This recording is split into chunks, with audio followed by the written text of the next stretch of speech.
तो दोस्तों हाल ही के अंदर नेटफ्लिक्स पर एक बेहतरीन रोबोट मूवी देखने को मिली, साइंस एक्शन जिसके अंदर भरपूर है। मैं बात कर रहा हूँ एटलस नाम की इस मूवी के बारे में, जो कि एक तरह से साई-फाई एक्शन मूवी है। ये रिलीज़ हो चुकी है। इसकी IMDb रेटिंग की बात की जाए तो 5.6 की IMDb रेटिंग है और रेड टोमेटोज़ पर इस समय 17% की रेटिंग है, जो तो बहुत कम है। साथ ही साथ और भी कई प्लेटफॉर्म पर इसे ठीक ठाक रेटिंग दी गई है। बाकी इस मूवी के बारे में आज आपको सारी कुछ जानकारी मैं बताऊंगा इस वीडियो के माध्यम से, जैसे कि fact, detail update, pre production, releasing, casting, क्या स्टोरी हमें देखने को मिली, कौन कौन से कास्ट देखने को मिले, क्या बजट था और क्या परफॉर्मेंस रहा, सारी कुछ जानकारी मैं आपको बताता हूँ। तो वीडियो को लाइक कर दे। अब इसके बारे में हम जानना चालू करते हैं। एटलस एक आगामी अमेरिकी science fiction action thriller film है जो ब्रैड पेटन द्वारा निर्देशित और लियो सरदारियन और एरोन एली कोलाइट द्वारा लिखित है। फिल्म में Jennifer Lopez, Simu Liu, Sterling K. Brown और मार्क स्ट्रॉन्ग हैं। 1-2 Entertainment, Safe House Pictures, Nuyorican Productions और बलेंटी-शेटर फिल्म्स का सह-उत्पादन। एटलस 24 मई 2024 को नेटफ्लिक्स द्वारा रिलीज होने वाला है। कथानक: एटलस शेफर्ड, कृत्रिम बुद्धिमत्ता के प्रति गहरा अविश्वास रखने वाला एक प्रतिभाशाली लेकिन मिथ्यावादी डेटा विश्लेषक, एक पाखंडी रोबोट को पकड़ने के मिशन में शामिल होता है जिसके साथ वह एक रहस्यमय अतीत साझा करता है।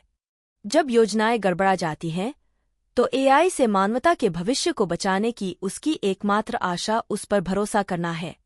3 कास्ट करें: एटलस शेफर्ड के रूप में जेनिफर लोपेज, हलान के रूप में Simu Liu, colonel Elias Banks के रूप में स्टर्लिंग के. ब्राउन, स्मिथ की आवाज के रूप में ग्रेगरी जेम्स कोहन, जनरल जेक बूटे के रूप में मार्क स्ट्रॉन्ग, कैस्काडेसियस के रूप में अब्राहम पोपूला, वेल शेफर्ड के रूप में लाना पेरिला. उत्पादन: पटकथा मूल रूप से लियो सरदारियन द्वारा लिखी गई थी और एरोन एली कोलेट ने पुनर्लेखन किया था। Simu Liu, Sterling K. Brown और अब्राहम पोपुला अगस्त 2022 में कलाकारों में शामिल हुए। 4 सितंबर 2022 में यह बताया गया कि लाना पेरिला कलाकारों में शामिल हो गई हैं।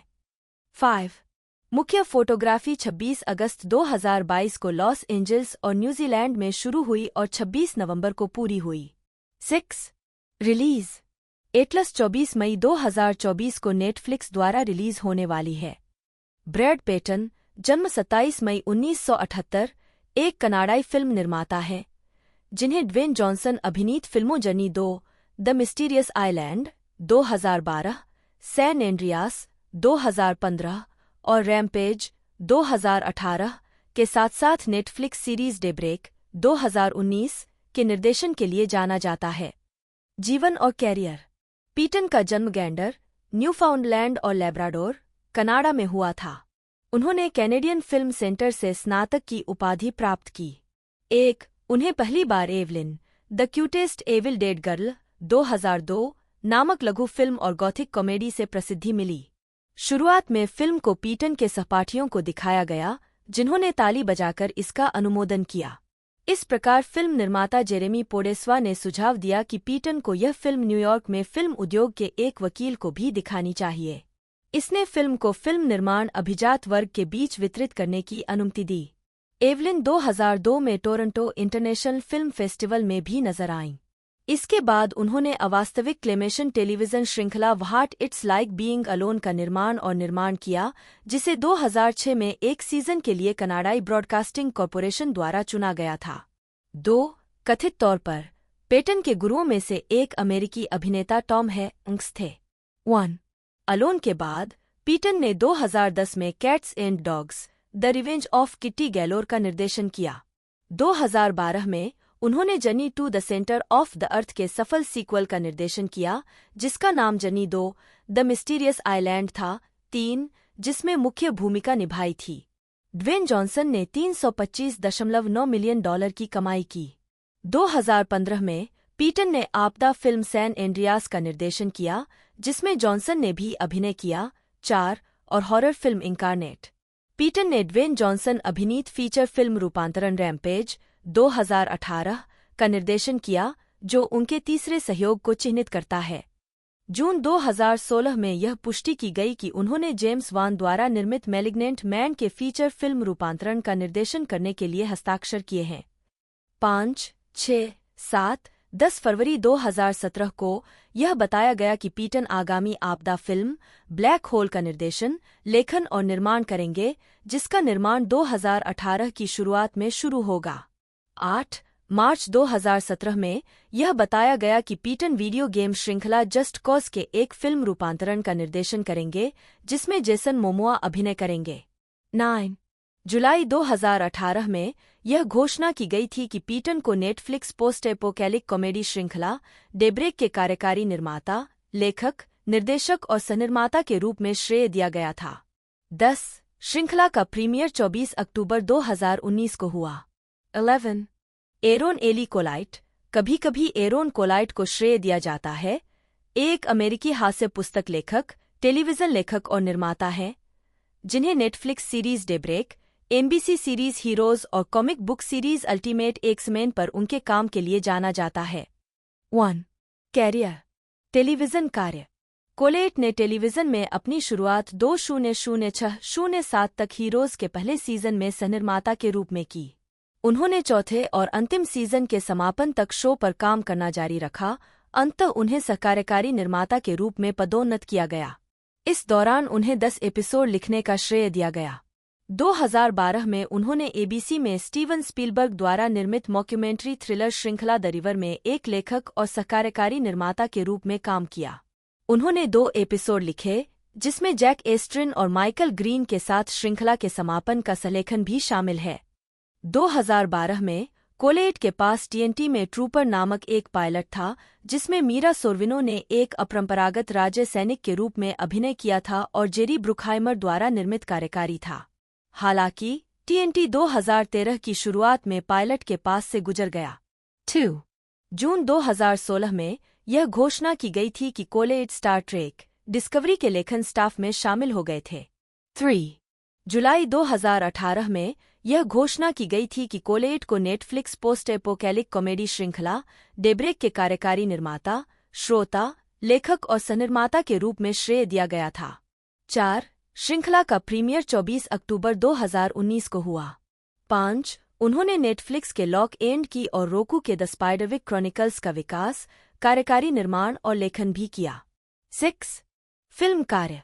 कोलेट ने Netflix science fiction film Atlas पर पुनर्लेखन का प्रदर्शन किया।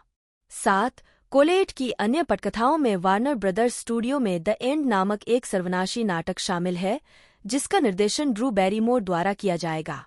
8 दूसरा रिक यान्सी की लघु कहानी when first we were gods का रूपांतरण था, जो एक ऐसी दुनिया पर आधारित है जहां अमरता अमीरों द्वारा खरीदी जा सकती है और एक ऐसे व्यक्ति का अनुसरण करती है जो अपनी अमर पत्नी की हत्या करने का प्रयास करता है ताकि उसकी नश्वर मालकिन को धोखा दिया जा सके, उसकी जगह ले सकता है और हमेशा के लिए जीवित रह सकता है।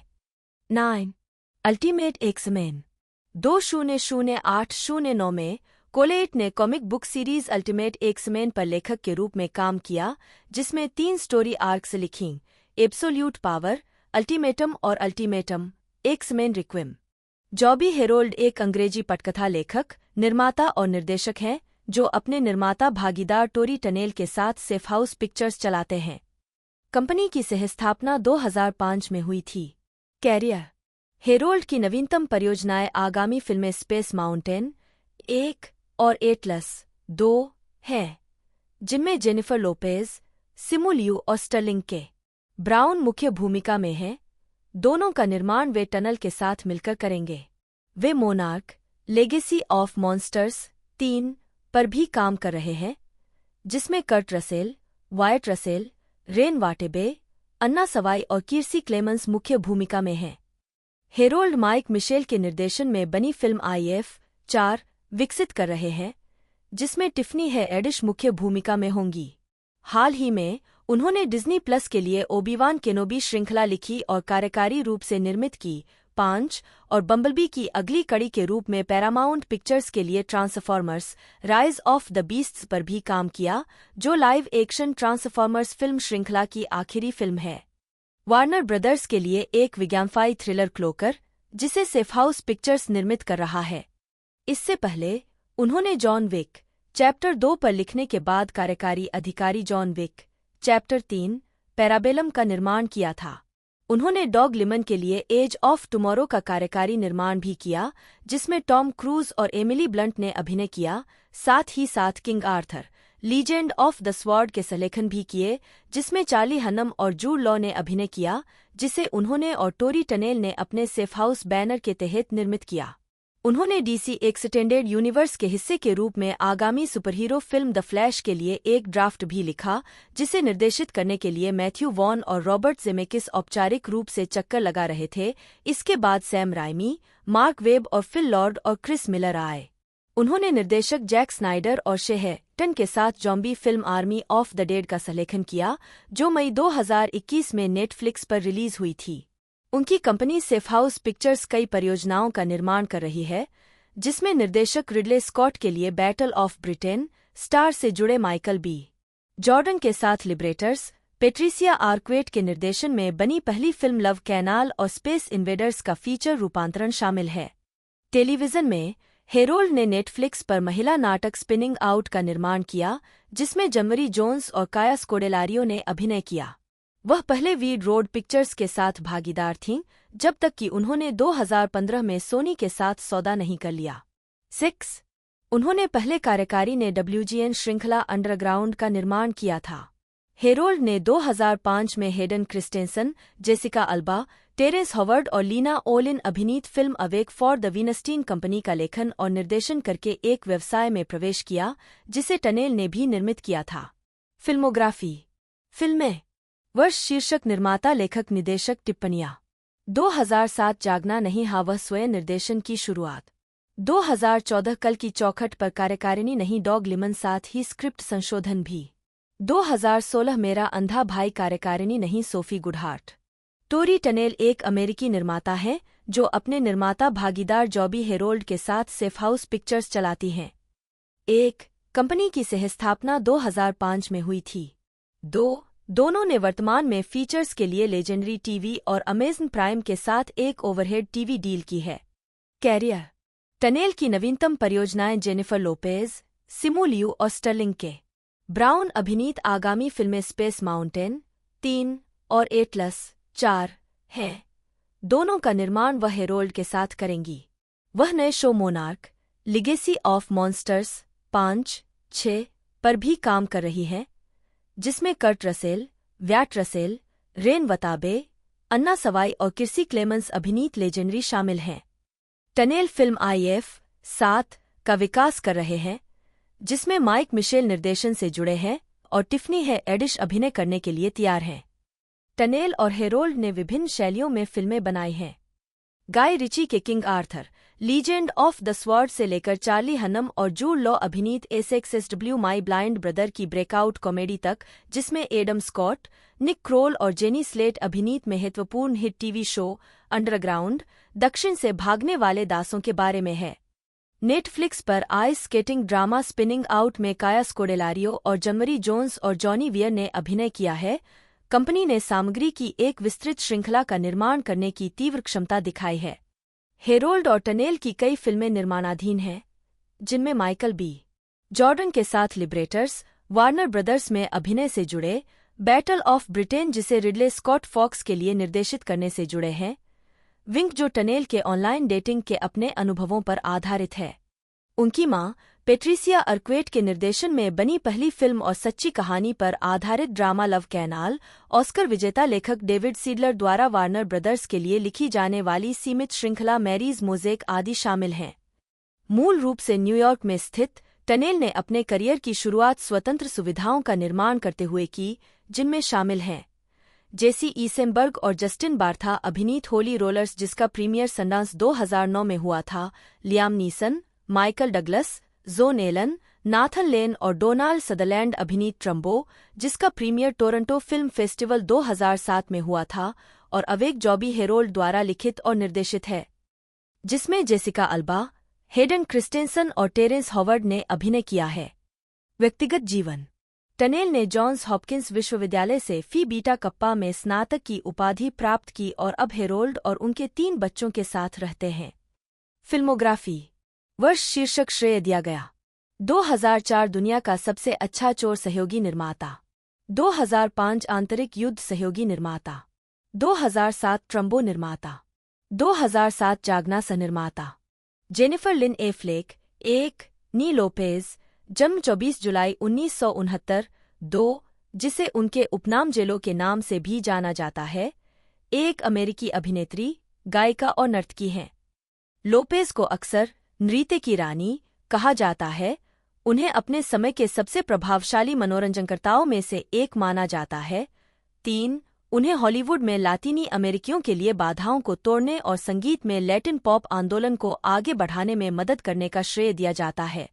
वह फैशन, ब्रांडिंग और मुख्यधारा के सौंदर्य मानकों में बदलाव के माध्यम से लोकप्रिय संस्कृति पर अपने प्रभाव के लिए भी जानी जाती हैं।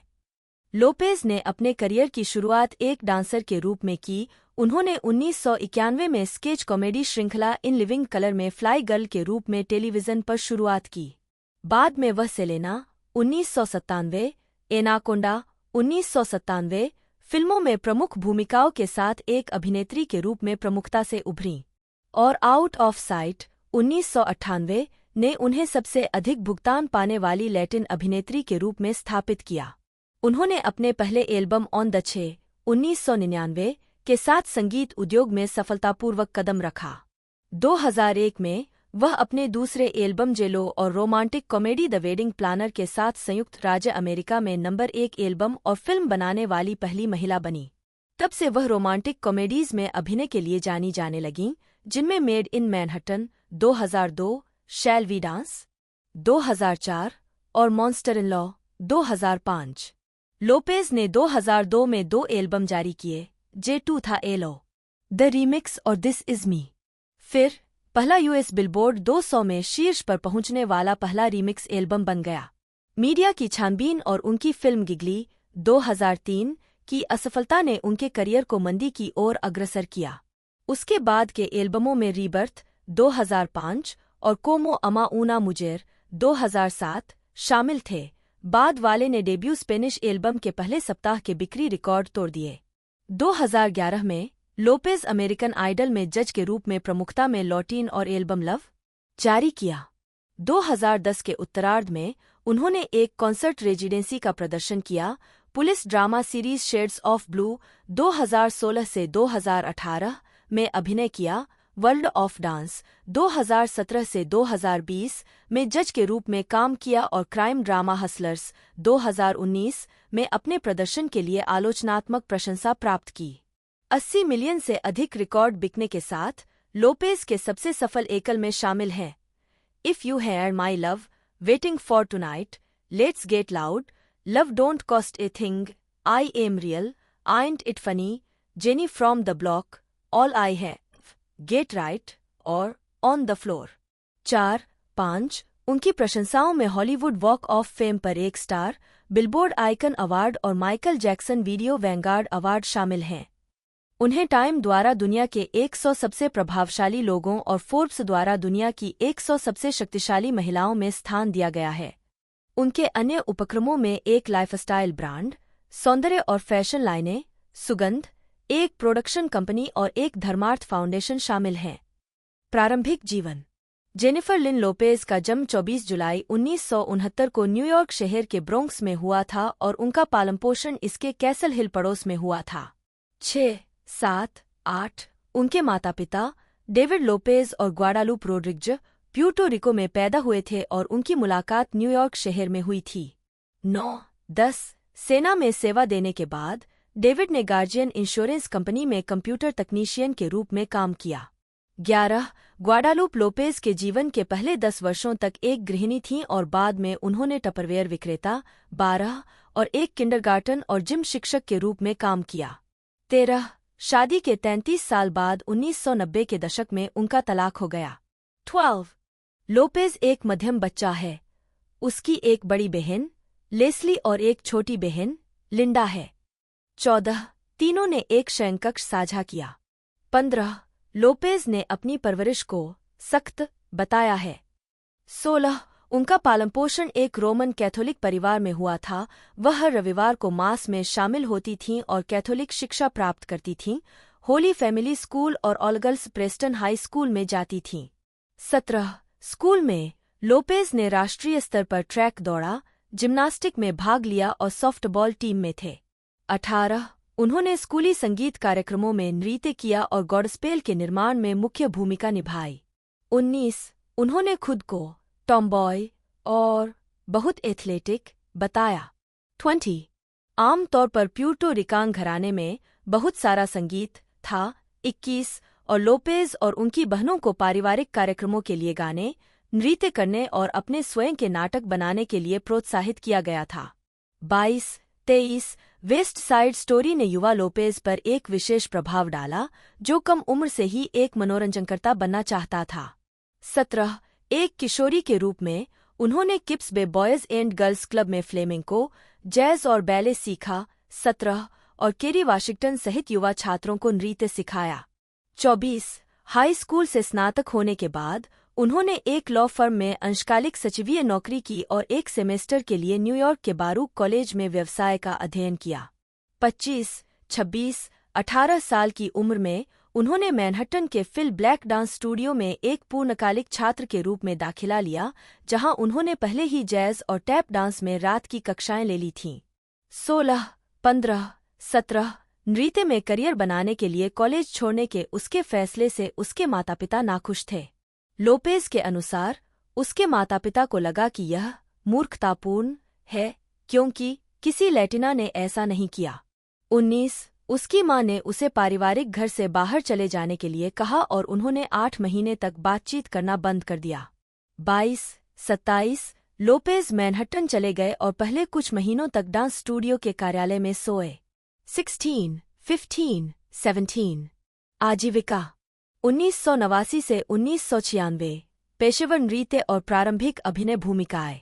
लोपेज की पहली पेशेवर नौकरी 1989 में आई जब उन्होंने ब्रॉडवे के musical review show golden musicals के साथ यूरोप का दौरा करते हुए 5 महीने बिताए।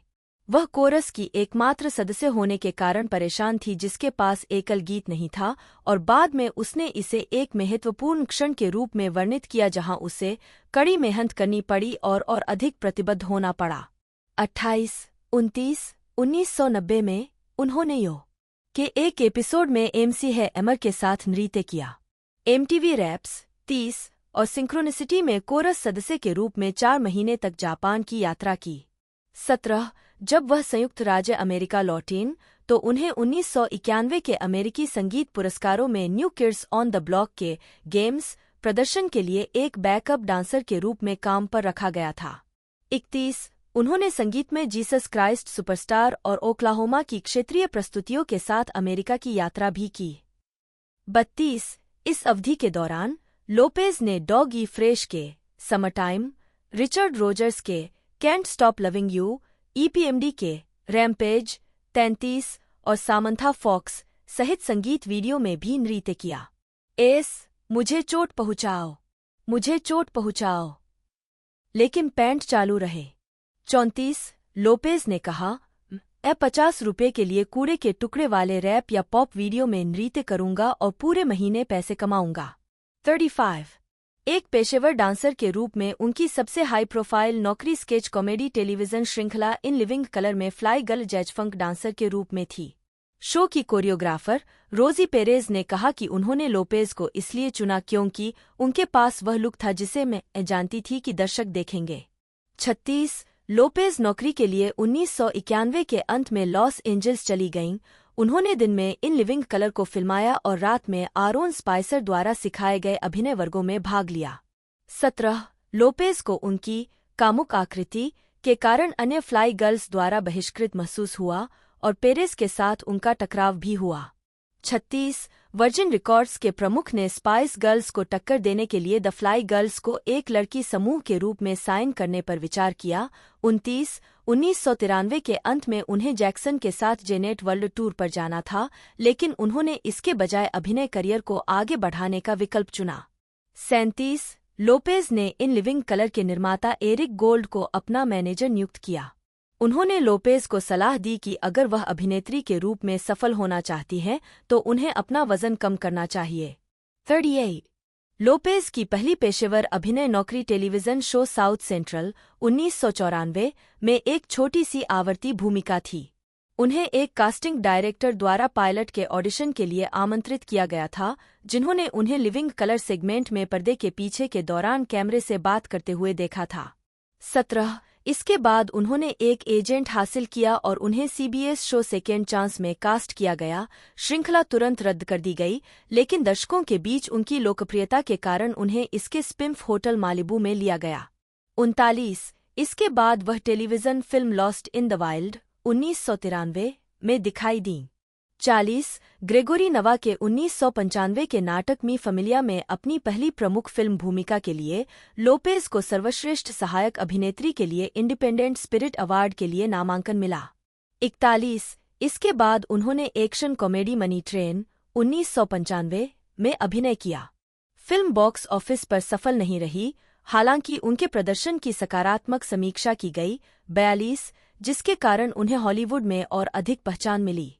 43 1996 में लोपेज ने कॉमेडी जैक में रॉबिन विलियम्स के साथ एक सहायक भूमिका निभाई थी, जिसमें निर्देशक फ्रांसिस फोर्ड कोपोला ने एमाई फमिलिया में उनके प्रदर्शन को देखने के बाद उन्हें कास्ट किया था। 42 उन्होंने अगली बार न्यूनोयर थ्रिलर ब्लड एंड वाइन 1996 में जैक निकोलसन के साथ अभिनय किया, जहां वैरायटी के डेविड रूनी ने महसूस किया कि उन्होंने चरित्र के सुलगते और भावपूर्ण पक्षों को जुगाड़ से पेश किया। 1997 से 1999 सेलेना के साथ निर्णायक और 6 पर बायोपिक सेलेना 1997 में गायिका सेलेना क्विंटानिला पेरेज की भूमिका के साथ लोपेज $1 मिलियन कमाने वाली पहली लैटिना अभिनेत्री बन गईं। उन्होंने फिल्म के लिए अपने वेतन को दुनिया के लिए एक बयान के रूप में वर्णित किया। 45 लेकिन निराशा व्यक्त की कि अन्य लैटिना अभिनेताओं को समान अवसर नहीं दिए जा रहे थे। 46 पहले फिल्म के निर्देशक ग्रेगरी नवा के साथ एमाई फैमिलिया पर काम करने के बावजूद लोपेज ने एक गहन ऑडिशन प्रक्रिया में भाग लिया और फिल्मांकन शुरू होने से पहले कॉर्पस क्रिस्टी, टेक्सास में दिवंगत गायक के परिवार के साथ समय बिताया।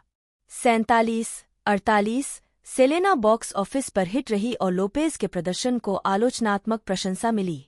49 50 शिकागो सन-टाइम्स के रोजर एबर्ट ने इसे स्टार बनाने वाला प्रदर्शन बताया और लिखा, 1 लाख प्रशंसकों के सामने प्रभावशाली दिखने के लिए उनमें स्टार उपस्थिति है। 51 लोपेज को प्रदर्शन के लिए अपना पहला गोल्डन ग्लोब नामांकन प्राप्त हुआ। नवा ने वार्नर ब्रदर्स के प्रमुखों से लोपेज के लिए अकादमी पुरस्कार अभियान के लिए धन देने को कहा, लेकिन उन्हें बताया गया कि अकादमी कभी भी किसी लैटिना को नामांकित नहीं करेगी। 52 बाद में 1997 में लोपेज ने हॉरर फिल्म एनाकोंडा में आइस क्यूब के साथ अभिनय किया, जिसे आलोचकों से नकारात्मक समीक्षा मिली, लेकिन यह बॉक्स ऑफिस पर सफल रही। 53 वैरायटी के जो लेडन ने फिल्म को मूर्खतापूर्ण पाया, लेकिन कहा कि यह थोड़ा श्रेय की हकदार है, क्योंकि यह अपनी तरह की पहली फिल्म है जिसमें एक लैटिना और एक अफ्रीकी अमेरिकी सितारे हैं। 54 अपराध फिल्म यू टर्न 1997 में 55 लोपेज एक सेक्स सीन में टॉपलेस दिखाई दीं, जिसे फिल्मांकन के दौरान निर्देशक ओलिवर स्टोन ने जोड़ा था। 2003 में बोलते हुए लोपेज ने कहा कि यह कुछ ऐसा नहीं था जिसे मैं करना चाहती, और वह और स्टोन इस पर लड़े। सेट पर अकेली महिला होना कठिन है। 17 लोपेज ने crime copper out of site 1998 में जॉर्ज क्लूनी के साथ अभिनय किया, जो इसी नाम के एल्मोर लियोनार्ड उपन्यास का स्टीवन सोडरबर्ग का रूपांतरण था। 56 एक डिप्टी फेडरल मार्शल की भूमिका में, जो एक आकर्षक अपराधी के प्यार में पड़ जाती है, उसने अपने प्रदर्शन के लिए बहुत प्रशंसा हासिल की।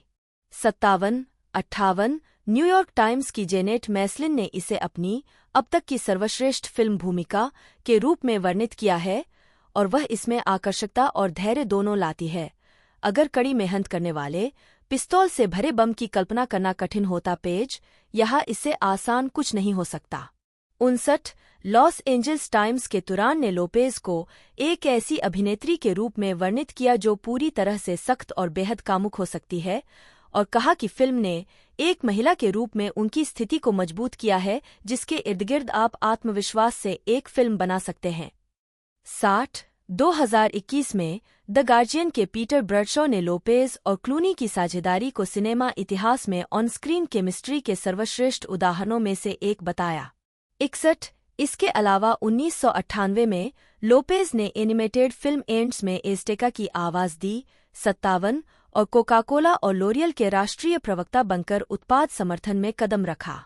63 लोपेज ने सेलेना पर काम करने के बाद संगीत में अपना करियर बनाने का फैसला किया, यह महसूस करते हुए कि वह मंच के उत्साह से चूक गई थीं। 29 उनके नए प्रबंधक बेनी मेडिना ने उन्हें एक ब्रांड नाम के रूप में स्थापित करने की कोशिश की जो सभी मीडिया में छा जाएगा। 29 लोपेज, जो वास्तव में अपनी लैटिन जड़ों को महसूस कर रही थी, 64 ने संभावित लेबलों के बीच प्रसार के लिए एक स्पेनिश भाषा का डेमो रिकॉर्ड किया। लोपेज के एक हाई प्रोफाइल व्यक्तित्व होने के कारण एक बोली युद्ध शुरू हो गया। 65 सोनी म्यूजिक के वर्क ग्रुप के प्रमुख टॉमी मोटोला ने उन्हें साइन किया लेकिन सुझाव दिया कि वह इसके बजाय अंग्रेजी में गाएं। 66 सोनी के साथ उनके रिकॉर्ड सौदे को आकर्षक बताया गया, जिसमें कैपिटल रिकॉर्ड्स और EMI लैटिन के अन्य प्रस्तावों को पीछे छोड़ दिया गया। 67 जब लोपेज ने अपने पहले एल्बम पर काम किया तो सोनी ने उन्हें अन्य हाई प्रोफाइल मनोरंजनकर्ताओं के साथ प्रदर्शित करने के लिए एक बड़ा धक्का शुरू किया, जिसके कारण उन्हें सीन कॉम्स संगीत video been around the world 1997 में प्रदर्शित किया गया। 65 उनका पहला एल्बम ऑन द 6 1999, जिसका नाम 6 सबवे लाइन के नाम पर रखा गया था, जो ब्रोंक्स में उनके बचपन के घर को मैनहट्टन से जोड़ता था, 68 को सकारात्मक समीक्षा मिली और इसने उनकी सार्वजनिक प्रोफाइल को और आगे बढ़ाया। 69 एल्बम सफल रहा और लोपेज का पहला एकल if you had my love लगातार 5 हफ्तों तक US बिलबोर्ड हॉट 100 में शीर्ष पर रहा। 4 एक और एकल वेटिंग फॉर टुनाइट नंबर पर पहुंच गया। 8 और नई सहस्राब्दी के लिए एक उत्सव गान बन गया। 70 एल्बम के अन्य एकल में लेट्स गेट लाउड शामिल है, जो लोपेज के हस्ताक्षरित गीतों में से एक बन गया, और नो मी एम्स, जो भावी पति मार्क एंथोनी के साथ एक युगल गीत है। 4 जुलाई 1999 में उन्होंने 1999 फीफा महिला विश्व कप समापन समारोह में if you had my love और लेट्स गेट लाउड का प्रदर्शन किया। इसे दुनिया भर में 1 अरब से अधिक दर्शकों ने देखा, जिससे लोपेज के संगीत करियर को बड़े अंतर्राष्ट्रीय दर्शकों के सामने उजागर किया गया। 71 2000 से 2002 अंतर्राष्ट्रीय सफलता। फरवरी 2000 में लोपेज और तत्कालीन प्रेमी शॉन कॉम्स ने ग्रैमी अवार्ड्स में भाग लिया, जिसमें लोपेज ने एक गहरे हरे रंग की वर्साचे रेशम शिफॉन पोशाक पहनी थी।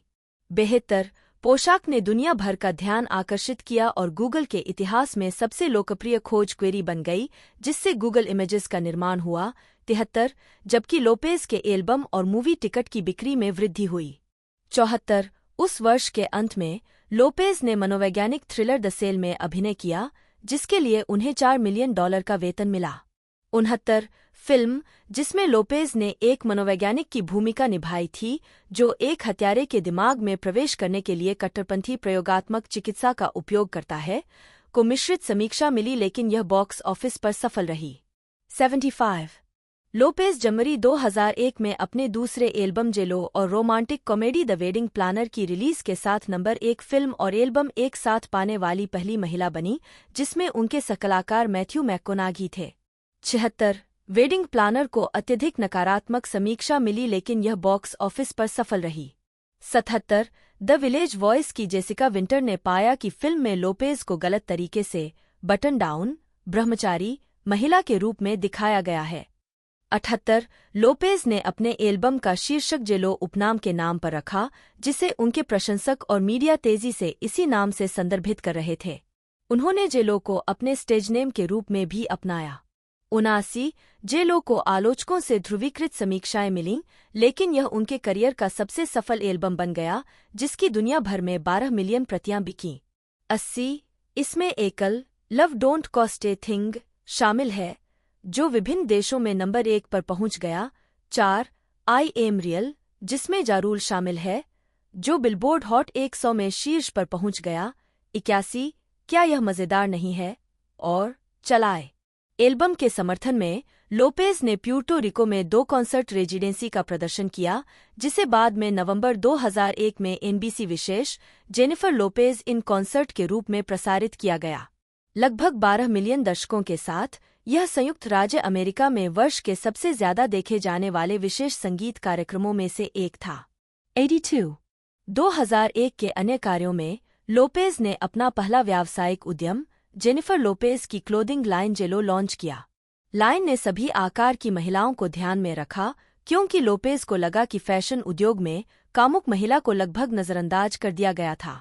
79 उन्होंने मैनेजर बेनी मदीना के साथ अपनी प्रोडक्शन कंपनी न्यूयॉर्कन प्रोडक्शंस की भी स्थापना की। उनकी अगली film romantic drama angel eyes थी, जिसमें जिम कैविजेल ने अभिनय किया था। 83 लोपेज के प्रदर्शन की अच्छी समीक्षा की गई। 84 85 हालांकि फिल्म आलोचनात्मक और व्यावसायिक रूप से निराशाजनक थी। 86 वह एल्विस प्रेस्ली की विवा लास वेगास की रीमेक में रिकी मार्टिन के साथ अभिनय करने वाली थीं, लेकिन ऐसा नहीं हो सका। 87 एक समय था जब मैं बहुत ज्यादा काम करता था और मैं संगीत और फिल्में और बहुत सी चीजें कर रहा था। नींद की कमी से पीड़ित था। मैं ऐसा था, मैं हिलना नहीं चाहता, मैं बात नहीं करना चाहता, मैं कुछ भी नहीं करना चाहता। यह उस फिल्म इनफ पर था। एक नर्वस ब्रेकडाउन में था। लोपेज अपनी प्रसिद्धि की ऊंचाई पर चर्चा करते हुए 88 लोपेज ने 2002 में 2 एल्बम जारी किए। पहला था J2 था एलो द रीमिक्स, जो बिलबोर्ड 200 पर नंबर 1 पर पहुंचने वाला इतिहास का पहला रीमिक्स एल्बम बन गया। 89 इसके एकल में आइंट इट फनी, मर्डर रीमिक्स और I am gonna be alright शामिल थे, जो पहुंचे बिलबोर्ड हॉट 100 पर क्रमशः नंबर 1 और 10। 5 लोपेज का तीसरा स्टूडियो एल्बम दिस इज मी फिर 2002 के अंत में रिलीज हुआ था और यह तत्कालीन मंगेतर बेन एफ्लेक के साथ उनके रिश्ते से काफी प्रभावित था। इसे मिश्रित आलोचनात्मक समीक्षाएं मिलीं। बिलबोर्ड के माइकल पाउलेटा ने एल्बम में एक कलाकार और सुरसंगीतकार के रूप में उनके द्वारा प्रकट की गई उल्लेखनीय वृद्धि का उल्लेख किया। 90 जबकि जॉन कैरामेनिका ने इसे आज के पॉप चार्ट पर सबसे कम दिलचस्प संगीत कहा। 91 यह एल्बम व्यावसायिक रूप से सफल रहा और इसने उनके करियर के शुरुआती सप्ताह में सबसे अधिक बिक्री हासिल की। एल्बम का मुख्य एकल जेनी फ्रॉम द ब्लॉक, जो बिलबोर्ड हॉट 100 पर तीसरे नंबर पर था, को इस धारणा की प्रतिक्रिया के रूप में देखा गया कि लोपेज ने अपने मुख्य प्रशंसक आधार काले और हिस्पैनिक हिप हॉप समुदाय को अलग कर दिया था। 92 इस एल्बम ने नंबर 1 एकल ऑल आई है को भी जन्म दिया। लोपेज ने थ्रिलर इनफ 2002 में एक दुर्व्यवहार करने वाली पत्नी की भूमिका निभाई जो वापस लड़ती है, एक ऐसी भूमिका जिसके लिए उसे क्राव मागा सीखना पड़ा। 86 93 अत्यधिक काम के बोझ से दबे लोपेज को 2001 में इसकी शूटिंग के दौरान नर्वस ब्रेकडाउन का सामना करना पड़ा। 88 फिल्म को नकारात्मक समीक्षा मिली। 86 शिकागो सनटाइम्स के एबर्ट को लगा कि यह कठिन सामग्री है और जेनिफर लोपेज जैसी अभिनेत्री को इस परियोजना में शामिल देखकर आश्चर्यचकित थे। 94 उनकी अगली film romantic comedy made in Manhattan 2002 थी, जिसमें लोपेज ने ब्रोंक्स की एक नौकरानी और एकल मां के रूप में राल्फ फिएनेस के साथ अभिनय किया। 95 यह उनके करियर की सबसे अधिक कमाई करने वाली फिल्म बन गई। 96 मैनहट्टन में मेड की समीक्षा करते हुए द न्यूयॉर्क टाइम्स के एओ स्कॉट ने एक रोमांटिक लीड के रूप में लोपेज का आनंद लिया और कहा कि एक अभिनेत्री के रूप में उनका सबसे बड़ा कौशल उनके द्वारा पहने गए संयम के कठोर खोल को तोड़ने के बिना पिघलने की उनकी क्षमता थी। 97 2002 के व्यापारिक उपक्रमों में लोपेज ने लैटिन व्यंजन परोसने वाला लॉस एंजल्स रेस्तरां मैड्रेज खोला। 98 और अपनी पहली खुशबू ग्लो बाय जेलो जारी की। यह अमेरिका में सबसे अधिक बिकने वाली सुगंध बन गई। 99 2003 से 2009 मीडिया जांच और करियर में मंदी। लोपेज 2004 में MTV वीडियो म्यूजिक अवार्ड्स में पहुंचे। लोपेज 2003 में बेन एफ्लेक के साथ अपने सार्वजनिक संबंधों और एक मांगलिक दिवा के रूप में उनके टैब्लॉइड चित्रण के कारण व्यापक मीडिया आलोचना का विषय बन गईं। 100 उन्होंने 2003 के मध्य में अपने निजी प्रबंधक बेनी मदीना और अपने प्रचारक दोनों को निकाल दिया। न्यूयॉर्क टाइम्स ने बताया कि फिल्म अधिकारी लोपेज के साथ अपने संचार को मदीना के माध्यम से बड़े पैमाने पर फिल्टर किए जाने से निराश हो गए थे। 101 उस वर्ष लोपेज ने रोमांटिक कॉमेडी गिगली में अफ्लेक के साथ अभिनय किया, जो बॉक्स ऑफिस पर बम साबित हुई और इसे अब तक की सबसे खराब फिल्मों में से एक माना जाता है। 96 102 103 द ऑब्जर्वर के रेक्स रीड ने मुख्य अभिनेताओं की आलोचना करते हुए उन्हें शिल्प और प्रतिभा दोनों में दयनीय रूप से अक्षम कहा। 104 रोजर एबर्ट इस बात से सहमत थे कि फिल्म काफी नहीं चलती, लेकिन उन्होंने लोपेज और एफ्लेक को अपने प्रदर्शन में आकर्षक पाया और युगल की केमिस्ट्री पर ध्यान दिया। 105 बाद में 2003 में उन्होंने अपनी दूसरी खुशबू स्टिल जेनिफर लोपेज जारी की और लुई वुइटन के फॉल विज्ञापन अभियान का चेहरा बन गईं। 3 वर्षों में लोपेज की पहली नाटकीय भूमिका romantic comedy the backup plan 2010 में थी। 132 न्यूयॉर्क टाइम्स की मनोहला डार्गिस फिल्म से प्रभावित नहीं थीं और उन्होंने लोपेज को निराशाजनक बड़े स्क्रीन ट्रैक रिकॉर्ड के साथ एक आकर्षक स्क्रीन उपस्थिति के रूप में वर्णित किया। यह शायद उनकी पूरी गलती नहीं है। महिलाओं के लिए रोमांटिक भूमिकाएं अक्सर उनकी उत्पत्ति होती हैं। नरम या गोरा। 136 लोपेज के करियर में एक बड़ा मोड़ तब आया जब वह गायन प्रतियोगिता श्रृंखला अमेरिकन आइडल के 10वें सीजन के लिए साइमन कोवेल की जगह जजिंग पैनल में शामिल हुईं। यह सलाह दिए जाने के बावजूद कि यह एक बहुत बड़ा जुआ था। 137 उन्होंने यह काम स्वीकार कर लिया क्योंकि उन्हें बहुत सारी फिल्मों की पेशकश नहीं की जा रही थी। 138 2011 में अमेरिकन आइडल में लोपेज की उपस्थिति ने उन्हें प्रसिद्धि दिला दी।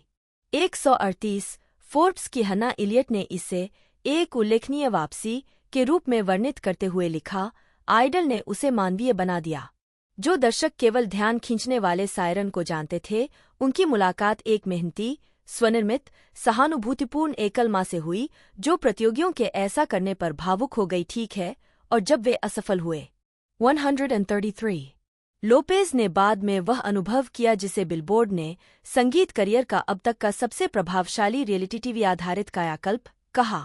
139 आइलैंड रिकॉर्ड्स के साथ एक नए रिकॉर्डिंग अनुबंध पर हस्ताक्षर करने के बाद उनका 7वां स्टूडियो एल्बम लव 2011 की शुरुआत में रिलीज किया गया था, जबकि एल्बम स्वयं एक मध्यम व्यावसायिक सफलता थी।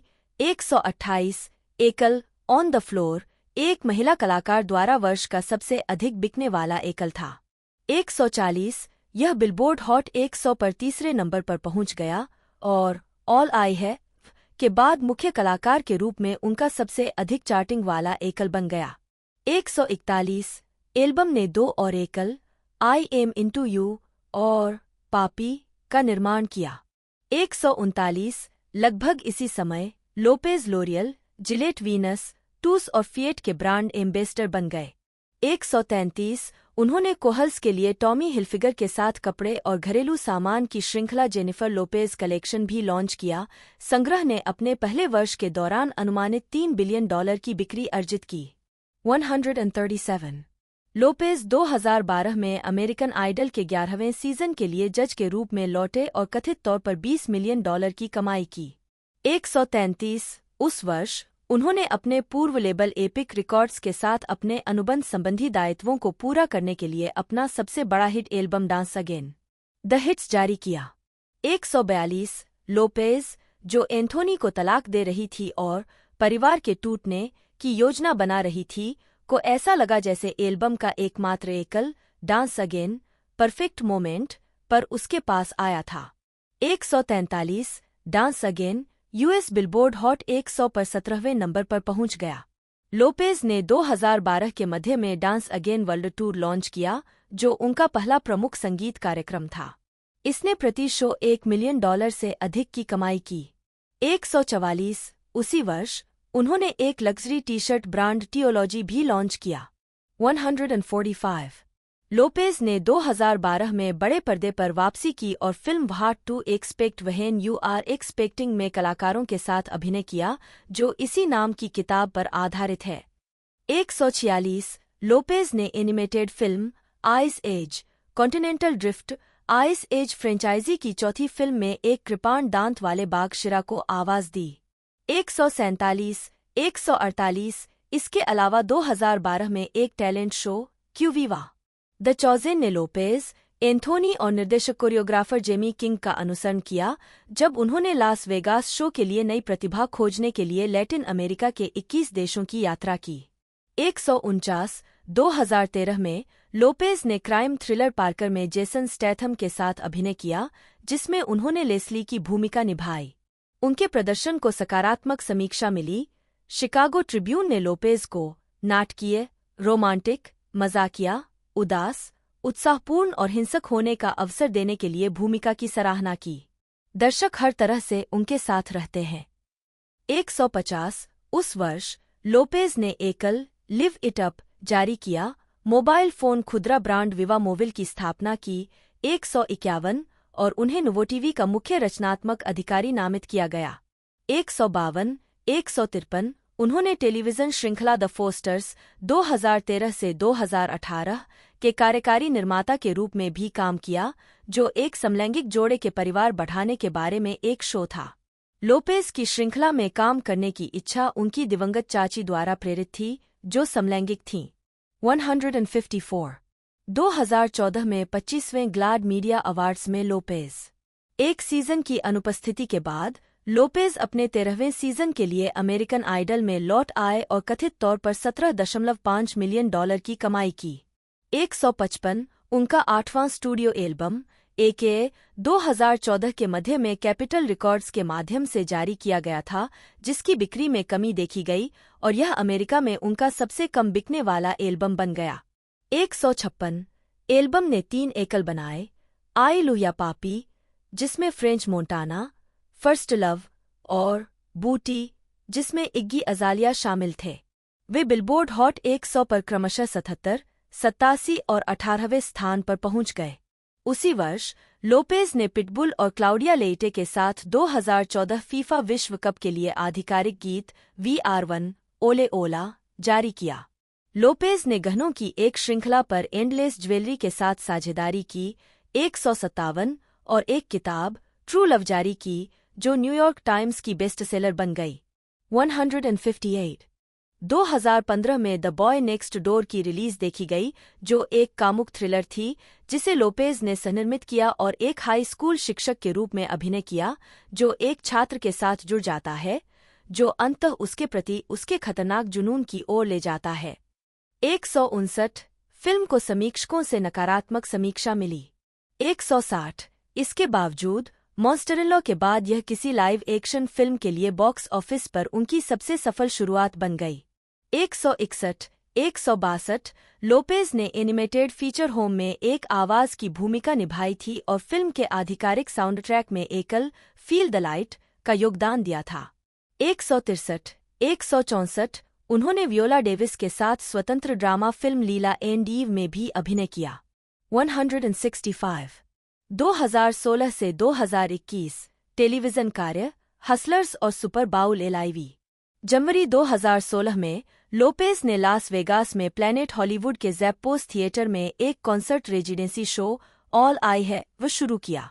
166 3 साल के दौरान उन्होंने 120 शो किए और टिकटों की बिक्री से $100 मिलियन से अधिक की कमाई की। 167 168 रेजिडेंसी की शुरुआत में लोपेज ने अपने पूर्व लेबल एपिक रिकॉर्ड्स के साथ एक मल्टी एल्बम समझौते पर हस्ताक्षर किए। 169 और 2010 के दशक के दौरान उनके सबसे सफल एकल में से एक is not your mama release किया।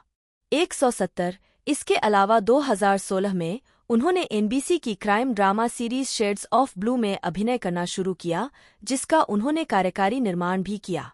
उन्होंने एक अकेली मां और पुलिस जासूस हाले सैंटोस की भूमिका निभाई, जो अपने ही दस्ते की जांच के लिए FBI के लिए गुप्त रूप से जाती है। 171 श्रृंखला के प्रीमियर ने NBC को 7 वर्षों में गुरुवार को सबसे ज्यादा देखी जाने वाली प्रस्तुति दी।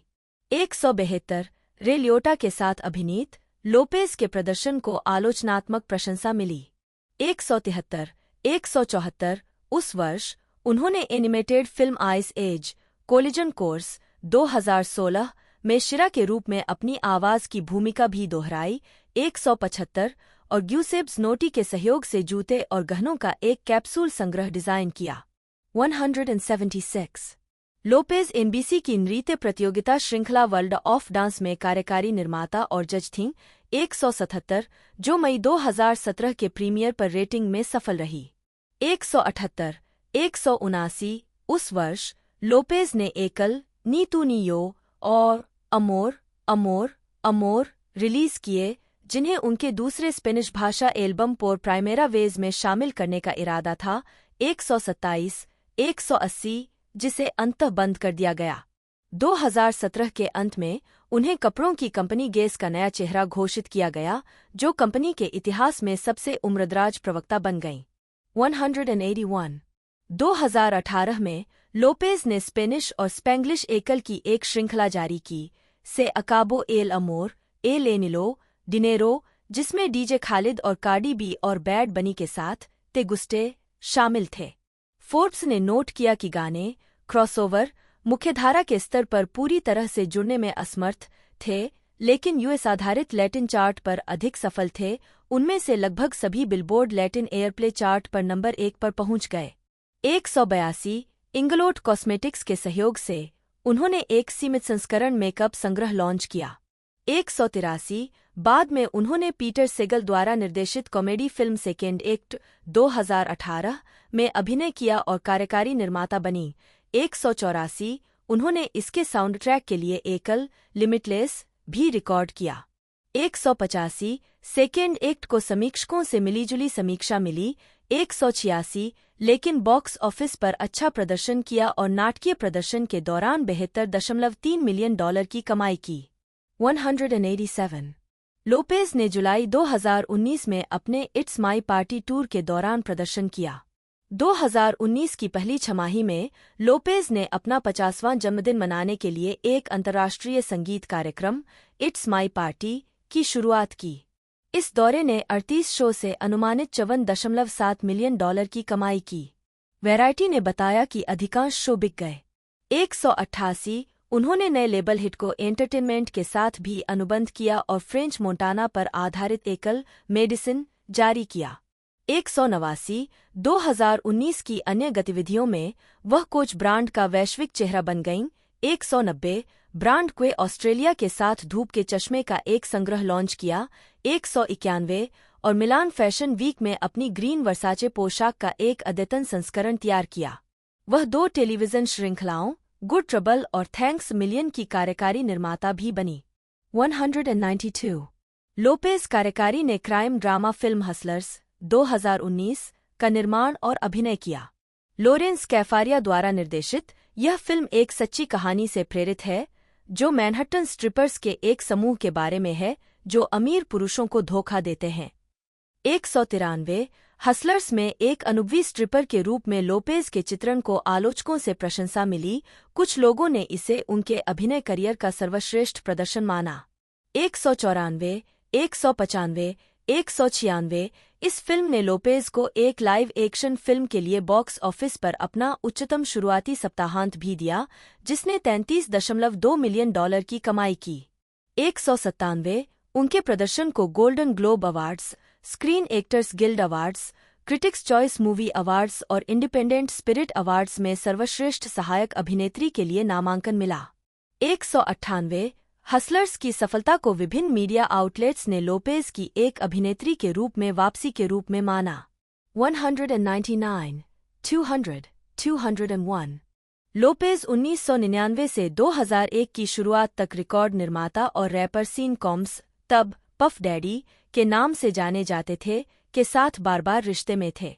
253 254 27 दिसंबर 1999 की रात को लोपेज और Combs Times Square night club में गोलीबारी के दृश्य को छोड़ने के बाद उन्हें हथियार रखने और चोरी की संपत्ति रखने के आपराधिक आरोप में गिरफ्तार किया गया।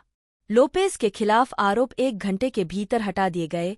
255 जबकि कॉम्स को मार्च 2001 में मुकदमे में सभी आरोपों से बरी कर दिया गया। 256 इसके तुरंत बाद वे अलग हो गए। 22 लोपेज ने बाद में कहा कि जबकि वह कॉम्स के बारे में बहुत परवाह करती थी, उनका पागल, उथल-पुथल भरा रिश्ता हमेशा से कुछ ऐसा था जिसके बारे में मुझे पता था कि यह खत्म हो जाएगा। 22 सितंबर 2001 से जनवरी 2003 तक उनकी शादी उनके पूर्व बैकअप डांसर क्रिस जर से हुई थी। 258 जुड के साथ अपने तलाक को अंतिम रूप दिए जाने से पहले लोपेज 2002 के मध्य से 2004 की शुरुआत तक अभिनेता और फिल्म निर्माता बेन एफ्लेक के साथ रिश्ते में थीं। हालांकि वे पहले भी कई बार एक दूसरे के रास्ते पर आ चुके थे। 70वें अकादमी पुरस्कार और आर्मगेडन के प्रीमियर सहित 259 दोनों 1998 में। उनकी पहली बड़ी मुलाकात दिसंबर 2001 में गिगली 2003 के सेट पर हुई थी। 261 बाद में उन्होंने जेनी फ्रॉम द ब्लॉक के संगीत वीडियो और फिल्म जर्सी गर्ल पर एक साथ काम किया। 2004 263 उनका album This Is me Ben Affleck को समर्पित और उनसे प्रेरित था। उनके रिश्ते को बड़े पैमाने पर प्रचारित किया गया था। 264 टैब्लॉइड्स ने इस जोड़े को बेनिफर के रूप में संदर्भित किया। एक पोर्टमंट्यू वैनिटी फेयर को इस तरह का पहला टैब्लॉइड ब्रांडिंग के रूप में वर्णित किया गया। 265 नवंबर 2002 में उनकी सगाई हो गई। 266 लेकिन 14 सितंबर 2003 को उनकी नियोजित शादी अत्यधिक मीडिया ध्यान के कारण 4 दिनों के नोटिस के साथ स्थगित कर दी गई। 269 उन्होंने जनवरी 2004 में अपनी सगाई तोड़ दी। 270 वर्षों बाद लोपेज ने कहा कि मीडिया जांच से अफ्लेक की परेशानी उनके अलग होने का एक कारण थी।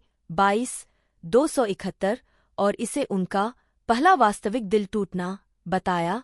मुझे लगता है कि समय अलग है, चीज अलग है, कौन जानता है कि क्या हो सकता था, लेकिन वहां सच्चा प्यार था।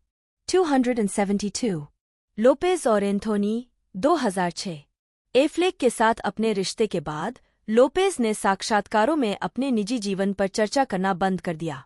273 उन्होंने जून 2004 से जून 2014 तक गायक मार्क एंथोनी से शादी की थी। 275 उन्होंने पहले भी साथ काम किया था और 1990 के दशक के अंत में कुछ महीनों के लिए डेट किया था। 276 उनकी शादी एफ्लेक के साथ उसके रिश्ते के अंत के 5 महीने बाद हुई थी। अपनी शादी के दौरान उन्होंने संगीत पर सहयोग किया और एक साथ प्रदर्शन किया, साथ ही साथ एल कैंटेंटे 2006 में सहअभिनय भी किया। 277 लोपेज ने फरवरी 2008 में लॉन्ग आइलैंड पर एक लड़के और एक लड़की जुड़वा बच्चों को जन्म दिया। 279 लोगों ने जुड़वा बच्चों की पहली तस्वीरों के लिए कथित तौर पर $6 मिलियन अमेरिकी डॉलर का भुगतान किया। 281 उन्होंने जुलाई 2011 में अपने अलगाव की घोषणा की। एंथनी ने अप्रैल 2012 में तलाक के लिए अर्जी दी। 282 और जून 2014 में इसे अंतिम रूप दिया गया। लोपेज ने दोनों बच्चों की प्राथमिक शारीरिक हिरासत बरकरार रखी। 283 लोपेज कभी-कभी एम्मे के साथ प्रदर्शन करते हैं। 284 अक्टूबर 2011 से अगस्त 2016 तक लोपेज का अपने पूर्व बैकअप डांसर कैस्पर स्मार्ट के साथ बार-बार रिश्ता रहा। 285 उन्होंने फरवरी 2017 से 2021 की शुरुआत तक न्यूयॉर्क यांकीज बेसबॉल खिलाड़ी एलेक्स रोड्रिग्ज को डेट किया। 287 109 मार्च 2019 में उनकी सगाई हुई। 289 लेकिन कोविड-19 महामारी के कारण उन्होंने अपनी शादी 2 बार स्थगित कर दी। अपने रिश्ते की स्थिति के बारे में अखबारों की अटकलों के जवाब में उन्होंने मार्च 2021 में एक बयान जारी किया जिसमें कहा गया कि वे कुछ चीजों पर काम कर रहे थे। 290 उन्होंने अप्रैल 2021 में अपने रिश्ते की समाप्ति की घोषणा की। 291 अप्रैल 2021 में लोपेज और एफ्लेक के फिर से डेटिंग करने की सूचना मिली। 292 लोपेज ने जुलाई में सार्वजनिक रूप से अपने फिर से रिश्ते की पुष्टि की। 293 अप्रैल 2022 में लोपेज ने पहले प्रस्ताव के 20 साल बाद अपनी दूसरी सगाई की घोषणा की। 294 उनकी शादी 16 जुलाई 2022 को लास वेगास में हुई थी। 295 और अगले महीने परिवार और दोस्तों के लिए शादी का जश्न मनाया गया। 296 11 सितंबर के हमलों के बाद लोपेज धर्मार्थ गतिविधियों में बड़े पैमाने पर शामिल हो गया था। अन्य कलाकारों के साथ जुड़कर उन्हें व्हाट्स गोइंग ऑन और El Ultimo Adios the Last Goodbye जैसे धर्मार्थ एकल में दिखाया गया, जिससे त्रासदी से प्रभावित लोगों को लाभ हुआ। 299 फरवरी 2007 में लोपेज को बॉर्डरटाउन में उनके काम के लिए एमनेस्टी इंटरनेशनल द्वारा आर्टिस्ट फॉर एमनेस्टी पुरस्कार से सम्मानित किया गया था, जिसने सियुदाद जुआरेज में सैकड़ों नारी हत्याओं पर प्रकाश डाला था। लोपेज ने इसे मानवता के खिलाफ दुनिया के सबसे चौंकाने वाले और परेशान करने वाले कम रिपोर्ट किए गए अपराधों में से एक बताया। 301 उस वर्ष लोपेज और एंथोनी के सहप्रमुख उत्तरी अमेरिकी कॉन्सर्ट टूर में बेचे गए प्रत्येक टिकट से $1, जिसने अनुमानित $10 मिलियन की कमाई की, रन फॉर समथिंग बेटर कार्यक्रम को दान कर दिया गया, जो बचपन के मोटापे से लड़ता है। 303 लोपेज लंबे समय से चिल्ड्रेंस हॉस्पिटल लॉस एंजल्स के समर्थक रहे हैं। उनका एल्बम रीबर्थ 2005 पेगे पीटरसन को समर्पित है। 304 एक 11 वर्षीय कैंसर रोगी जिससे अस्पताल में उसकी दोस्ती हुई थी, जिसकी 2004 में मृत्यु हो गई थी। लोपेज ने कहा कि उसे दान करना पसंद नहीं है, सार्वजनिक रूप से काम करें। आप इसके लिए ऐसा नहीं करते हैं। 305 2009 में लोपेज ने अपनी बहन लिंडा के साथ लोपेज फैमिली फाउंडेशन, मूल रूप से मैरीबेल फाउंडेशन के रूप में जाना जाता था, लॉन्च किया। संगठन वंचित महिलाओं और बच्चों के लिए स्वास्थ्य देखभाल पहुंच बढ़ाने के लिए काम करता है, जिसमें चिल्ड्रेंस हॉस्पिटल लॉस एंजल्स के साथ साझेदारी में टेलीमेडिसिन कार्यक्रम भी शामिल है। फाउंडेशन ने पनामा और प्यूर्टो रिको में चिकित्सा सुविधाओं के विस्तार की सुविधा प्रदान की है और ब्रोंक्स में मोंटेफियोर मेडिकल सेंटर में एक स्वस्थ बचपन केंद्र बनाया है। 307 दिसंबर 2012 में लोपेज ने अपने 3 पसंदीदा चैरिटी को लाभ पहुंचाने के लिए एक चैरिटी अभियान चलाया, Gloria wise boys and girls club, children hospital Los Angeles और अमेरिकन रेड क्रॉस, जिसका लाभ मुख्य रूप से तूफान सैंडी के पीड़ितों को मिला। 308 मई 2015 में वह चिल्ड्रंस मिरेकल नेटवर्क हॉस्पिटल्स और BC children hospital foundation BCCHF की पहली सेलिब्रिटी प्रवक्ता बनी, जो put your money where the miracle are नामक अभियान में दिखाई दी। 309 उस सितंबर में वह संयुक्त राष्ट्र फाउंडेशन में लड़कियों और महिलाओं के लिए पहली वैश्विक अधिवक्ता बनी। 310 इस भूमिका में उन्हें मातृ स्वास्थ्य देखभाल कार्यक्रम, शिक्षा और महिलाओं के खिलाफ हिंसा सहित मुद्दों के समाधान के लिए कार्रवाई करते हुए देखा जाता है। 311 सितंबर 2017 में तूफान इरमा और तूफान मारिया के बाद लोपेज ने प्यूर्टो रिको के लिए मानवीय सहायता के लिए अपने लास वेगास निवास की आय से $1 मिलियन का दान दिया। 313 मार्क एंथोनी के साथ उन्होंने सोमोस ऊना वोज अंग्रेजी VR1 वॉइस नामक एक मानवीय राहत अभियान शुरू किया, जो तूफान मारिया से प्रभावित क्षेत्रों में आपूर्ति बढ़ाने के लिए विभिन्न मशहूर हस्तियों द्वारा समर्थित एक प्रयास था। 314 लोपेज और एंथोनी ने आपदा राहत के लिए एक बाद का संगीत कार्यक्रम और टेलीथॉन प्रस्तुत किया, वन वॉयस सोमोस लाइव, जिसने $35 मिलियन से अधिक जुटाए। 315 वह लिन-मैनुएल मिरांडा के चैरिटी सिंगल ऑलमोस्ट लाइक प्रेयरिंग में प्रदर्शित विभिन्न कलाकारों में से एक थीं, जिससे प्यूर्टो रिको को लाभ होता है। 316 2021 तक लोपेज नियमित रूप से दान और समर्थन देना जारी रखता है। 317 सितंबर 2021 में उन्होंने अपना स्वयं का परोपकारी संगठन लिमिटलेस लैब्स लॉन्च किया, जो लैटिना उद्यमियों और व्यापार मालिकों को समर्थन और सशक्त बनाता है। लोपेज ने उद्यम और 10,000 लघु व्यवसाय पहल के बीच साझेदारी की घोषणा की। 318 जून 2022 में लोपेज और लिमिटलेस लैब्स ने महिलाओं के नेतृत्व वाले लैटिना व्यवसायों को $14 बिलियन के व्यावसायिक ऋण और 2030 तक 6 मिलियन घंटे की वित्तीय शिक्षा और प्रशिक्षण के साथ सशक्त बनाने के लिए एक राष्ट्रीय राजदूत के रूप में गैर-लाभकारी ग्रामीण अमेरिका के साथ भागीदारी की। 320 लोपेज ने अपने पूरे करियर में चैरिटी कॉन्सर्ट में प्रदर्शन किया है, जिसमें 2022 में लॉस एंजल्स डोजर्स फाउंडेशन का ब्लू डायमंड गाला भी शामिल है, जिसने शिक्षा, स्वास्थ्य देखभाल, बेघर होने और सामाजिक न्याय के लिए $3.6 मिलियन जुटाए। 321 राजनीतिक विचार और सक्रियता। लोपेज 2021 में जो बिडेन के शपथ ग्रहण समारोह में प्रस्तुति देंगी। डेमोक्रेटिक पार्टी के समर्थक लोपेज का सार्वजनिक पद के लिए डेमोक्रेटिक उम्मीदवारों का समर्थन करने का एक लंबा इतिहास है। 322 उन्होंने 2012 के राष्ट्रपति अभियान में राष्ट्रपति बराक ओबामा का समर्थन किया, टेलीविजन विज्ञापनों में बात की और ओबामा के लिए धन उगाहने वाले कार्यक्रमों में भाग लिया। 323 उन्होंने 2016 में डेमोक्रेटिक राष्ट्रपति पद की उम्मीदवार हिलेरी क्लिंटन का समर्थन किया और अक्टूबर में उनके समर्थन में फ्लोरिडा में एक मुफ्त संगीत कार्यक्रम का आयोजन किया। 325 लोपेज राष्ट्रपति डोनाल्ड ट्रंप के राष्ट्रपति रहने के दौरान उनके आलोचक थे। 326 2020 में अपने सुपर बाउल हाफटाइम शो प्रदर्शन के दौरान उन्होंने अपने गीत लेट्स गेट लाउड का प्रदर्शन एक बड़े प्यूर्टो रिकान झंडे में लिपटे हुए किया, जिसमें मैदान पर धातु के पिंजरों में बच्चे थे। इसकी व्याख्या मेक्सिको संयुक्त राज्य सीमा संकट और ट्रंप की आव्रजन नीति के बारे में एक बयान के रूप में की गई थी। 327 एनएफएल ने प्रदर्शन से पिंजरों को हटाने का प्रयास किया लेकिन लोपेज ने इनकार कर दिया। 326 उन्होंने 2020 के राष्ट्रपति अभियान में राष्ट्रपति जो बिडेन का समर्थन किया। 328 बाद में उन्होंने बिडेन के 2021 उद्घाटन समारोह में प्रदर्शन किया, जहां उन्होंने स्पेनिश में निष्ठा की प्रतिज्ञा के अंतिम वाक्यांश का पाठ करते हुए this land is your land और अमेरिका द ब्यूटीफुल गाया। 206 उन्होंने सुपर बाउल में अपने राजनीतिक संदेश के आश्चर्य के रूप में प्रदर्शन में लेट्स गेट लाउड भी शामिल किया। लोपेज एलजीबीटी अधिकारों के प्रबल समर्थक हैं और उन्होंने एचआईवी एड्स अनुसंधान के लिए लाखों डॉलर जुटाए हैं।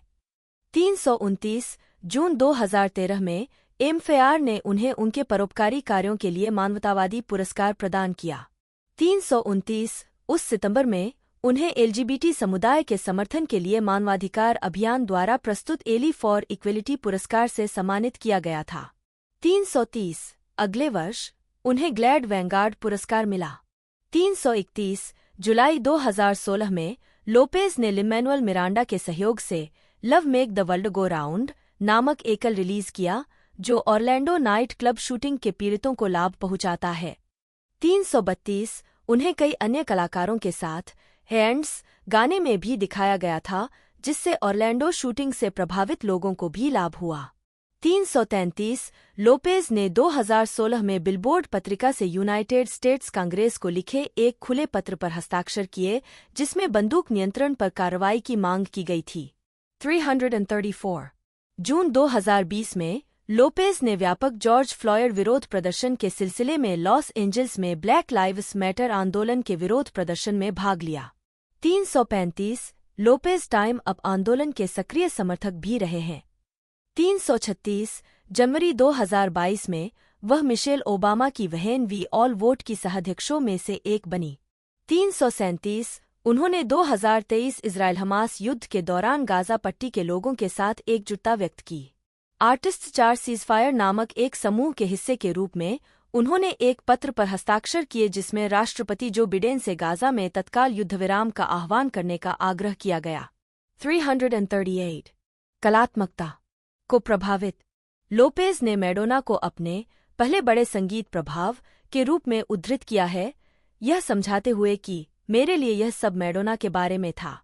उसने मुझे गाने, नृत्य करने, कड़ी मेहनत करने के लिए प्रेरित किया। 339 उनके अन्य प्रमुख प्रभावों में टीना टर्नर, जेम्स ब्राउन और माइकल जैक्सन शामिल हैं। 341 लोपेज पर एक और बड़ा प्रभाव बारबरा स्ट्रीसंड का है। उन्होंने कहा कि इतने वर्षों में उनके करियर को देखना, उनके गायन, अभिनय और निर्देशन को देखना मेरे लिए बहुत प्रेरणादायक था। 198 लोपेज ने जेनेट जैक्सन को अपने स्वयं के नृत्य और वीडियो के लिए एक प्रमुख प्रेरणा के रूप में उद्धृत किया है। उन्होंने कहा है कि उन्होंने जैक्सन के संगीत वीडियो द प्लेजर प्रिंसिपल के कारण संभवतः नृत्य करना शुरू किया। 343 उन्होंने चेर, बेट्टे मिडलर और डायना रॉस के करियर को भी देखा। 69 और लेडी गागा जैसे युवा कलाकारों से प्रेरित हुई हैं। 344 बड़ी होकर वह साल्सा से लेकर बचाटा तक लैटिन संगीत शैलियों और सेलिया क्रूज और टीटो पुएंते जैसे कलाकारों से प्रभावित थीं। हालांकि उन्होंने कहा कि यह द सुगरहिल गैंग का हिप हॉप गीत रैपर डिलाइट 1979 था जिसने उनका जीवन बदल दिया। 345 अपनी युवावस्था में लोपेज के लिए एक अन्य प्रमुख प्रेरणा संगीतमय फिल्म वेस्ट साइड स्टोरी 1961 में प्यूर्टो रिकान अभिनेत्री रीटा मोरेनो का प्रदर्शन था। मोरेनो एकमात्र कलाकार थे जिनके साथ लोपेज पहचान बनाने में सक्षम थे, उस समय जब लैटिनो टेलीविजन पर शायद ही कभी थे। 346 संगीत में तरीका आज रात के लिए इंतजार कर रहे हैं। अवधि 26 सेकंड 0.26 वेटिंग फॉर टुनाइट का एक नमूना एक यूरो केंद्रित नृत्य पॉप गीत जिसमें विशिष्ट लैटिन प्रभाव है, जिसे लोपेज अपने संगीत में शामिल करने के लिए जानी जाती हैं। इसे उन्हें डांस पॉप शैली में एक अग्रणी कलाकार के रूप में स्थापित करने का श्रेय दिया गया। 114, 347, 348 इस फाइल को चलाने में समस्याएं आ रही हैं? मीडिया सहायता देखें। संगीत की दृष्टि से लोपेज को वैरायटी और फोर्ब्स जैसे आउटलेट्स द्वारा गिरगिट के रूप में वर्णित किया गया है, जो शैलियों के बीच प्रयोग करने और कूदने के लिए जाने जाते हैं। 114, 347, 182, 349 उनका संगीत लैटिन संगीत की रोमांटिक मासूमियत की खोज करते हुए हिप हॉप के साथ दृढ़ता से पहचान करता है। 350 बिलबोर्ड ने देखा कि वह अपनी लैटिनिडैड को कम करने वालों में से नहीं रही हैं और हमेशा अपने संगीत में इसे प्रदर्शित करना सुनिश्चित करती हैं, शैली की परवाह किए बिना। 347 ऑन द छे और जेलो, जिसे लोपेज ने लैटिन सोल के रूप में वर्णित किया है, लैटिन शैलियों की एक विस्तृत श्रृंखला को R&B और हिप हॉप के साथ मिलाता है, जबकि इसमें डांस पॉप भी शामिल है। 347, 351, 29 जबकि ज्यादातर अंग्रेजी में एल्बम में कुछ स्पेनिश और द्विभाषी गीत शामिल हैं, जैसे कारिनो। 352, 353, 354 अपने पिछले काम से हटकर दिस इज मी देन 1970 के दशक की आत्मा को स्ट्रीटवाइज हिप हॉप के साथ मिलाता है। 90 रीबर्थ को इसके आरामदायक माहौल के लिए जाना जाता था, जबकि कोमो अमा ऊना मुजेर को सिल्कीली स्पेनिश साड़े पूजा के रूप में जाना जाता था। 114 आत्मकथात्मक रूप में वर्णित। 355 लोपेज का अधिकांश संगीत प्रेम के उतार चढ़ाव पर केंद्रित है। 356 गीतात्मक रूप से दिस इज मी देन काफी हद तक बेन एफ्लेक के साथ उनके संबंधों पर केंद्रित है, जिसमें डियर बेन गीत को एल्बम का ग्लोइंग सेंटरपीस बताया गया है।